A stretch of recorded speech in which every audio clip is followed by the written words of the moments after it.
గోవిందా అని ఎందుకు తలుచుకోవాలి? తెలుగువారికి గోవిందుడంటే వెంకటేశ్వరస్వామే.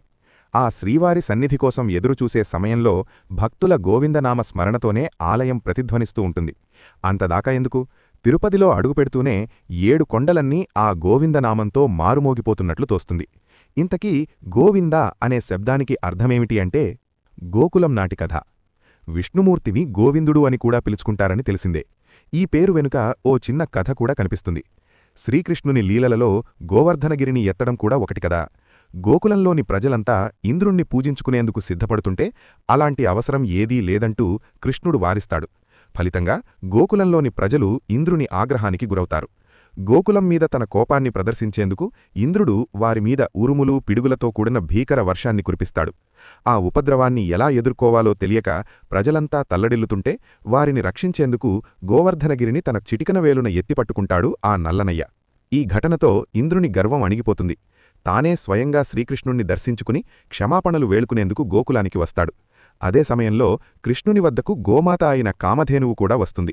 తన బిడ్డలైన గోవులన్నింటినీ రక్షించిన కృష్ణుని పట్ల కృతజ్ఞతగా ఆయనను తన పాలతో అభిషేకించేందుకు పూనుకుంటుంది.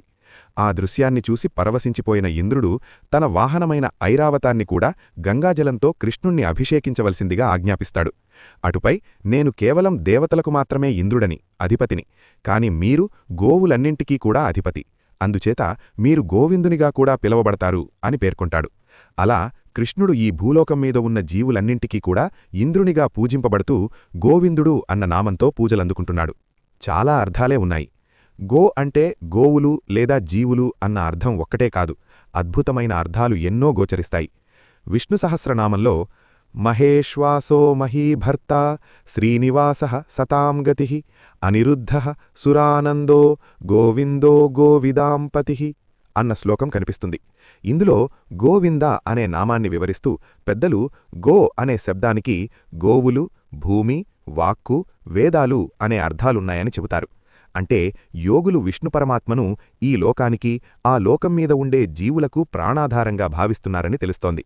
మరి అలాంటి జీవంతో సంచరించే మనిషికి ఆరోగ్యంతో పాటుగా జ్ఞానం అంటే వేదం ఉండాలి. మంచిని వ్యాపింపచేసి చెడుని ఖండించే వాక్కు ఉండాలి. అంటే మనకు జీవాన్ని, ఆ జీవానికి పోషణగా నిలిచే లోకాన్ని, ఆ జీవానికి అర్థాన్నిచ్చే వాక్కుని, తనేమిటో తెలుసుకుని పరమాత్మతో ఐక్యమయ్యేందుకు తోడ్పడే జ్ఞానాన్ని ప్రసాదించేవాడే గోవిందుడు అనుకోవచ్చు. బహుశా అందుకేనేమో శంకరాచార్యులరు భజగోవిందం భజగోవిందం గోవిందం భజమూఢమతే అంటూ ఆ పరమాత్మను తలుచుకోమని హెచ్చరించారు.